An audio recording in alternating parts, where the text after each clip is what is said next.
नमस्कार दोस्तों, प्रतिज्ञा कोचिंग के YouTube चैनल पे आपका हार्दिक स्वागत, अभिनंदन।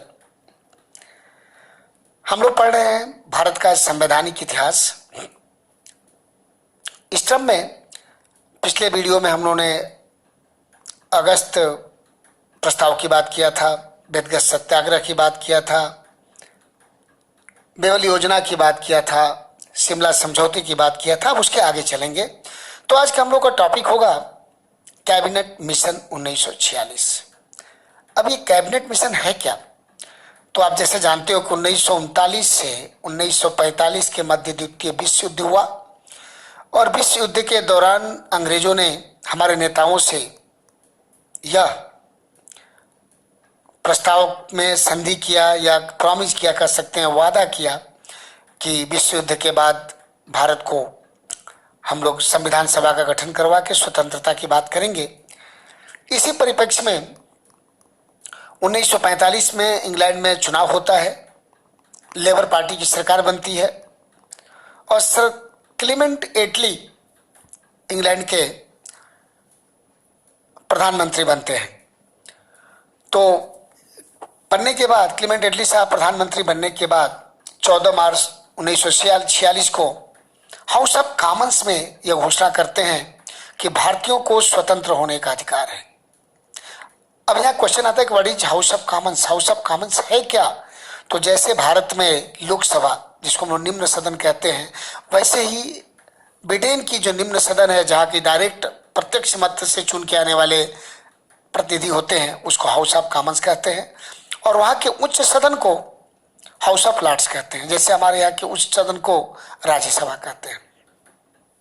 आप सभी जानते हैं कि प्रधानमंत्री ब्रिटेन का हाउस ऑफ कॉमन्स के लिए उत्तरदायी होता है, ठीक उसी तरह से कि आज के संविधान के तहत भारत का प्रधानमंत्री लोकसभा के लिए मुख्यतः उत्तरदायी होता है। तो उसी तरह से हाउस ऑफ कॉमन्स में जब ये घोषणा उन्होंने किया और इसके तुरंत बाद उन्होंने एक कमेटी बनाई और उस कमेटी में उन्होंने अपने कैबिनेट के 3 मुख्य सहयोगियों को शामिल किया, जिसमें एक महोदय थे स्टेफर्ड क्रिप्स, वही जो एक बार 1942 में भारत आ चुके थे, जो कि उस समय व्यापार बोर्ड के सदस्य थे या व्यापार देख रहे थे, ट्रेड मिनिस्टर कह सकते थे वहाँ के। दूसरे व्यक्ति थे लॉर्ड पैंथिक लॉरेंस, जो तत्कालीन भारत सचिव थे, मतलब भारत के मंत्री थे, भारत के लिए ब्रिटेन में बैठे हुए मंत्री थे। और तीसरे थे एवी अलेक्जेंडर, जो नौसेना के मंत्री थे। इन तीनों लोग की एक टीम बनी, इसलिए इसे कहा गया कैबिनेट मिशन। कभी कभी क्वेश्चन पूछ देता है कि क्यों इसे कैबिनेट मिशन कहा गया? इसलिए कहा गया कि 3 कैबिनेट के मंत्रियों का यह एक प्रतिनिधि मंडल था, इसीलिए इसका नाम पड़ा कैबिनेट मिशन। और चूंकि 1946 में आया, इसलिए उसको कहा गया कैबिनेट मिशन 1946। चूंकि भारत सचिव उस समय लॉर्ड पैथिक लॉरेंस थे, तो लॉरेंस साहब को ही इस मिशन का अध्यक्ष बनाया गया, या इस मिशन के लीडर बने, या इस मिशन के चेयरमैन बने।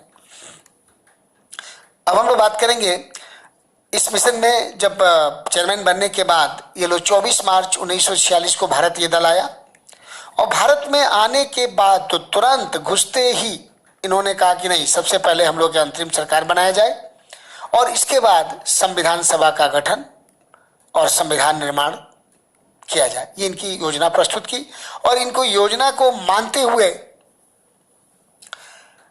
इसका पूरा ये एक तरह से कहिए कि बिल पास होता है और उसके तहत क्या क्या प्रावधान बने कैबिनेट मिशन के तहत उस पर हम लोग बात करेंगे। तो इसके प्रमुख प्रावधान थे, पहला देखेंगे कि संविधान सभा का गठन प्रांतीय विधानसभा के सदस्यों द्वारा अप्रत्यक्ष निर्वाचन प्रणाली द्वारा किया जाएगा। ये इनका प्रस्ताव था। मतलब कि जो प्रांतीय, जैसे आज के राज्यसभा के सदस्य चुने जाते हैं, तो राज्यसभा के सदस्यों को कौन चुनता है? तो प्रांत की विधानसभा के सदस्य लोग चुनते हैं ना। तो प्रांतीय विधानसभा के सदस्य लोग ही विधानसभा के सदस्यों का चुनाव करेंगे। दूसरी बात हो कि प्रत्येक 10 लाख की जनसंख्या पर एक प्रतिनिधि संविधान सभा के लिए चुना जाएगा। मतलब 10 लाख की जो जनसंख्या होगी उसके द्वारा ही। और ये देखिएगा, ध्यान दीजिएगा, मैं संवैधानिक इतिहास की बात कर रहा हूं, तो आज के दौर में भी लोकसभा के लिए एक क्षेत्र के लिए 10 लाख जनसंख्या रखी गई है। तीसरा पॉइंट, प्रत्येक संप्रदाय के प्रतिनिधि अपने संप्रदाय द्वारा ही चुने जाएंगे। जैसे कि सामान्य, मुस्लिम और सिख, 3 संप्रदाय में उस समय हम लोग बटे हुए थे। तो संप्रदाय का मतलब ये हुआ कि जो सामान्य सीट थी वहां सामान्य के लिए वोट देंगे, जहां मुस्लिम की सीट थी वहां मुस्लिम लोग वोट देंगे, और जहां सिख की सीट थी वहां सिख लोग वोट देंगे। चौथे पॉइंट में देशी रियासतों के प्रतिनिधि का चुनाव अलग विधि से होगा, कारण कि वहां राजाओं का शासन था और वहां का चुनाव करने का अधिकार राजाओं को होगा, न कि जनता को होगा। और प्रांतों के लिए अलग संविधान का निर्माण होगा, मतलब ये केंद्रीय संविधान अलग बनेगा और हर प्रांतों का अपना संविधान अलग बनेगा। अगला पॉइंट इसमें था कि संविधान सभा के कुल 389 सदस्य होंगे। देखिए संविधान सभा का प्रस्ताव आ गया, कितने सदस्य होंगे? 389, जिसमें 292 लोग ब्रिटिश प्रांतों से चुने जाएंगे। ब्रिटिश प्रांत उस समय 11 थे तो उनसे चुने जाने थे। 93 देशी रियासतों से और 4 चीफ कमिश्नरियों से। चीफ कमिश्नरी जस्ट लाइक आज का केंद्र शासित प्रदेश है, उस तरह के ही संरचना को चीफ कमिश्नरी कहा गया था। और ये कुल मिला जुला के आप देखेंगे कि ब्रिटिश प्रांतों से 296, मतलब 292 प्लस चीफ कमिश्नरी 4, 296। और इसमें अगर देखा जाए कि समुदायवाद कैसे, समुदाय के आधार पर कैसे बांटा गया, तो 296 में 213 सीटें सामान्य लोगों के लिए रखी गई, मुसलमानों के लिए 79 सीट, 79 सीटें, और सिखों के लिए 4 सीट का विभाजन हुआ। तो ये प्रमुख प्रावधान थे किसके? कैबिनेट मिशन प्लान के। तो आपने इस बात को बड़ा ध्यान से देखा होगा कि कैबिनेट मिशन प्लान ने ही भारत में संविधान सभा के गठन का प्रस्ताव फाइनल कराया और यही तय किया कितने सदस्य होंगे, कैसे चुने जाएंगे।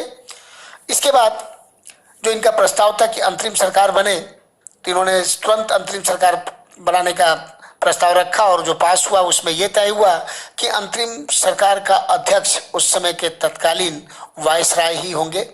तो देखिए अंतरिम सरकार में कौन कौन शामिल हुआ उसके बारे में भी हम लोग बात कर लें तो आप देखेंगे कैबिनेट मिशन योजना के तहत 24 अगस्त 1946 को प्रथम अंतरिम राष्ट्रीय सरकार का गठन किया गया। 24 अगस्त 1946 को प्रथम अंतरिम मतलब इंटरिम नेशनल गवर्नमेंट का गठन हुआ और 2 सितंबर 1946 को जवाहरलाल नेहरू के नेतृत्व में अंतरिम सरकार फाइनली बनकर तैयार हुई। और जबकि 2 सितंबर को मुस्लिम लोग इसमें के सदस्य इसमें शामिल नहीं हुए, तो कांग्रेस ने अपना सरकार बना लिया, कुछ सीटें खाली रखी। बाद में 26 अक्टूबर को मुस्लिम लीग भी इसमें शामिल होती है। तो उन्होंने क्या किया कि अपने कुछ मंत्रियों को जो सीट खाली थी उस पर उनको जगह दिया और 2 मंत्रियों को निकाल के बाकी और 2 सदस्य मुस्लिम लीग से ले लिया। तो परीक्षा के दृष्टिकोण से अंतरिम सरकार कब गठन हुई, बस 46 याद रखिए। अब मुद्दा आता है कि अंतरिम सरकार में कौन किस पद पे था। ये परीक्षा में जीके से क्वेश्चन क्रिएट होता है। तो चलिए हम लोग अंतरिम सरकार के स्वरूप में देख ले कौन कहां था। तो अंतरिम मंत्रिमंडल जो बना वो 15 सदस्य बना और उस अंतरिम मंत्रिमंडल के अध्यक्ष बनाए गए लॉर्ड माउंटबेटन, जो उस समय हमारे भारत के तत्कालीन वायसराय थे। कौन थे? लॉर्ड माउंटबेटन साहब को अध्यक्ष बनाया गया। जैसे आज भारत के सबसे बड़े अधिकारी राष्ट्रपति हैं, उसी आधार पर अध्यक्ष थे। और उस समय प्रधानमंत्री का पद क्रिएट नहीं किया गया, बल्कि उपाध्यक्ष मैंने जिसके नेतृत्व में सरकार करेगी वो थे जवाहरलाल नेहरू और उनके पद को नाम दिया गया उपाध्यक्ष। क्या नाम दिया गया? उनका पद का नाम दिया गया उपाध्यक्ष। और उपाध्यक्ष के पास पद क्या कौन सा मंत्रालय दिया गया? तो विदेश और राष्ट्रमंडल, मतलब भारत की जो विदेश नीति होगी उस पर कार्य पंडित नेहरू करेंगे। और राष्ट्रमंडल मतलब जो राष्ट्रमंडल बना हुआ था, कॉमनवेल्थ गेम्स के बारे में आप लोग सुनते हो ना, तो वैसे हमारा कॉमनवेल्थ गेम्स की तरह ही राष्ट्रमंडल जो कॉमनवेल्थ नेशंस बना हुआ था उसके लिए भी यही उत्तरदायी होंगे। इसके बाद दूसरे जो सबसे इंपॉर्टेंट पोर्टफोलियो गृह था वो सरदार वल्लभ भाई पटेल को दिया गया। साथ में उनको सूचना और प्रसारण मंत्री भी बनाया गया। सरदार बलदेव सिंह को रक्षा मंत्री बनाया गया। जॉन मथाई को उद्योग और आपूर्ति मंत्री बनाया गया। सी राजगोपालचारी को उस समय शिक्षा मंत्री बनाया गया। बाद में उन्होंने रिजाइन दिया था और बाद में हमारे स्वतंत्र भारत के प्रथम भारतीय गवर्नर जनरल बनने का भी इनको श्रेय मिला था। CS भाभा, वही भाभा जो हमारे वैज्ञानिक थे, उस वैज्ञानिक भाभा जी को उस समय कार्य, खान और बंदरगाह मंत्री बनाया गया।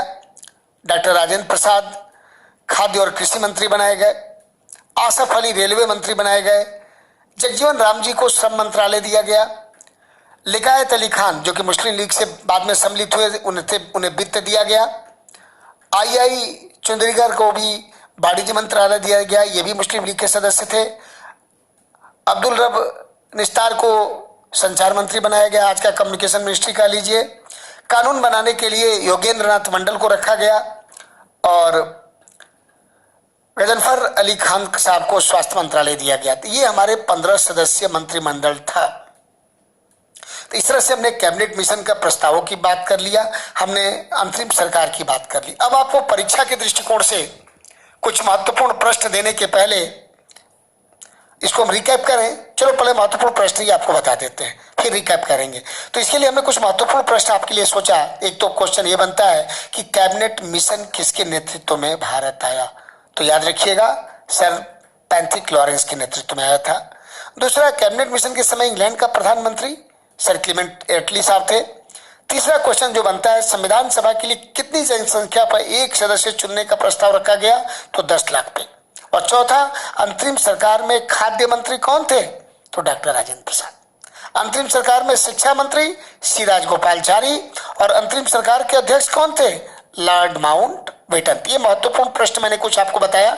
इसके अलावा भी बहुत सारे प्रश्न खड़े होंगे, लेकिन आपकी परीक्षा के लिए रिकैप करते समय जरूर कहूंगा कि कैबिनेट मिशन प्लान 1946 में भारत आया था लॉरेंस पैथिंग के नेतृत्व में, और उसने अंतरिम सरकार बनाने का और संविधान सभा गठन का करने का प्रस्ताव फाइनल कराया। अंतरिम सरकार 15 सदस्य बनी। पंडित जवाहरलाल नेहरू के नेतृत्व में उपाध्यक्ष पद देते हुए ये सरकार बनी जो उत्तरदायी बनी भारत के लिए। इसमें जो मुख्य पदाधिकारी या मंत्रियों की जो बात आती है, जो परीक्षा में क्वेश्चन आ जाता है, उसमें जरूर याद रखिएगा खाद्य मंत्री, रक्षा मंत्री, कानून मंत्री। पंडित नेहरू विदेश मंत्री थे, ये बहुत फेमस हो चुका है, इसलिए सामान्यतः इस पे अब क्वेश्चन नहीं आ रहा है। और वल्लभ भाई पटेल गृह मंत्री इसमें भी थे, बाद में भी बने, इसलिए उन पे भी बहुत क्वेश्चन नहीं क्रिएट होता है। तो ये अंतरिम सरकार जरूर पढ़ लीजिएगा। दूसरा बात करूंगा कि अब संविधान सभा के थोड़े से बारे में बात करूं तो 389 सदस्य याद रखिएगा संविधान सभा के लिए चुने जाने थे। जब आगे हम चल के संविधान सभा का गठन का प्रक्रिया पे बात करूंगा तो मैं डिटेल में आपको संविधान सभा कैसे गठन हुआ, कौन कौन बने, क्या क्या बने, उस पर हम लोग बाद में चर्चा करेंगे। तो आज के लिए इतना ही। आपको अगर ये वीडियो अच्छी लगे तो लाइक कीजिए, सब्सक्राइब करिए, शेयर करिए। अगर आपके अंदर कोई भी डाउट हो तो जरूर हमें पूछिए, हमसे कोई सुझाव है तो सुझाव दीजिए। Thank you.